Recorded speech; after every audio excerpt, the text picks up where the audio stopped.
Hi guys! Welcome back sa Technical Glenn TV para sa ating panibagong episode na naman. Mayroon tayong makina rito na Rico MPC 307 at nagkakaroon siya ng error code na SC360-04. So pagka-on pa lang natin ng makina na to, nagko-code kaagad siya. So wala tayong chance na makapag-print ng test page o kaya counter page. So ito yung ating bibigyan ng solusyon ngayon. Pero bago ang lahat, kung hindi ka pa nakakapag-subscribe sa ating channel, please click the subscribe button below and hit the notification bell para updated ka palagi sa ating mga bagong videos.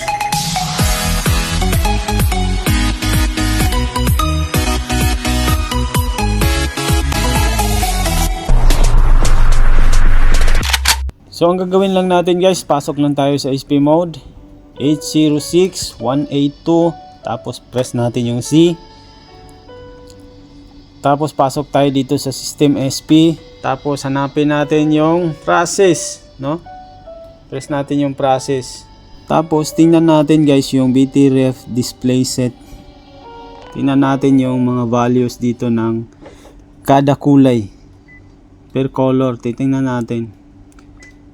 So okay naman, no? Wala namang problema, no? So naka initial value lang siya. So ayos naman.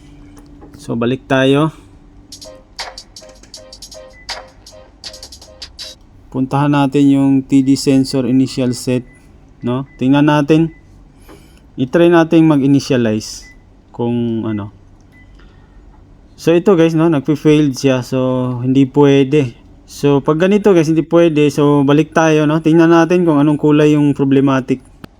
So ito guys, no, bibigyan ko kayo ng mabilisang tip kung paano nyo malaman kung anong kulay ang may problema para hindi na kayo magsi-search. So ang gagawin nyo lang, punta nyo lang kaagad yung TD sensor VT display. Tapos makikita nyo dyan yung apat na kulay. I-press nyo lang yan isa-isa at dapat mayroong value yan. Kapag walang value yan, ibig sabihin 00, ibig sabihin yun ang may problema na kulay. So kagaya nito, tapos na natin ma-press yung black at cyan. So may value, pati yung magenta may value.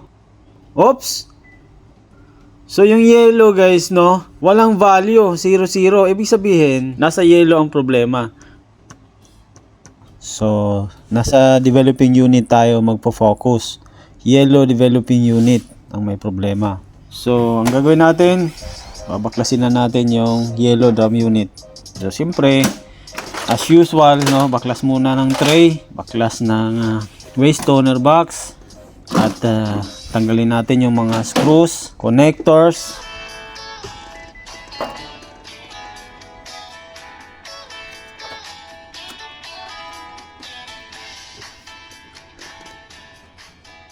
So lapag lang natin yung screw dyan. So ito na guys, no, hugutin na natin yung yellow drum unit. So grabe, oh, ang dumi ng kanyang mga gears. So ayan, lapag lang natin dito sa tabi. Tapos meron tayong extra dito na yellow drum unit, no. Ito muna gagamitin natin para pang confirm lang. At titingnan natin kung mag-okay na. So ito, medyo malinis pa yung gears niya, pwede pa. So huwag na natin patagalin, salpak na natin to kaagad.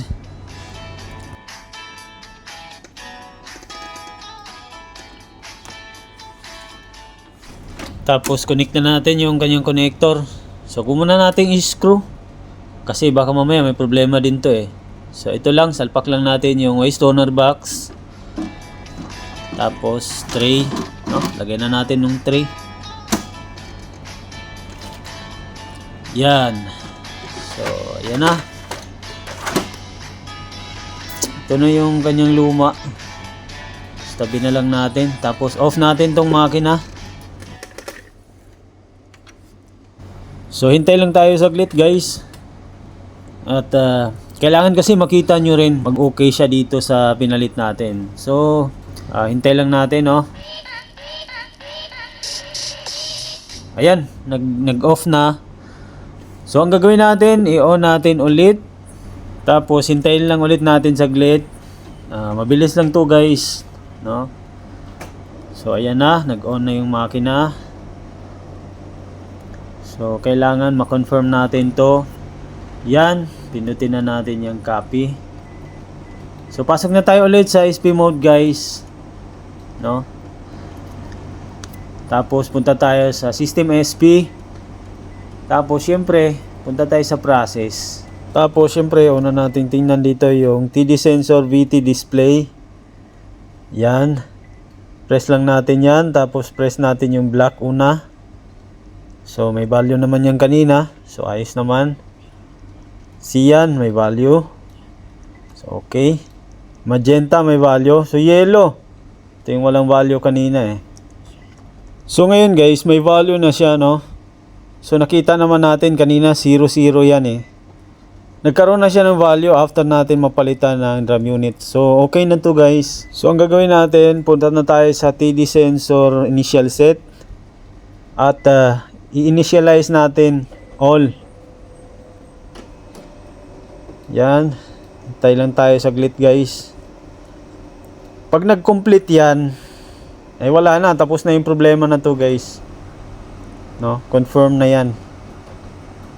So yun guys, nag-complete na nga siya, no? Ibig sabihin okay na to. So gawin natin, exit na tayo. Tapos punta na tayo sa print SP. Yan, service mode. Tapos test page. Tapos yan, color pattern. So execute na natin yan. Check muna natin kung may papel. Meron naman. So execute na natin. Press lang natin. Tapos hintay tayo saglit.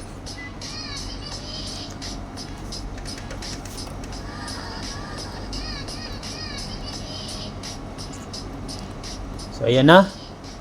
Lalabas na yung papel.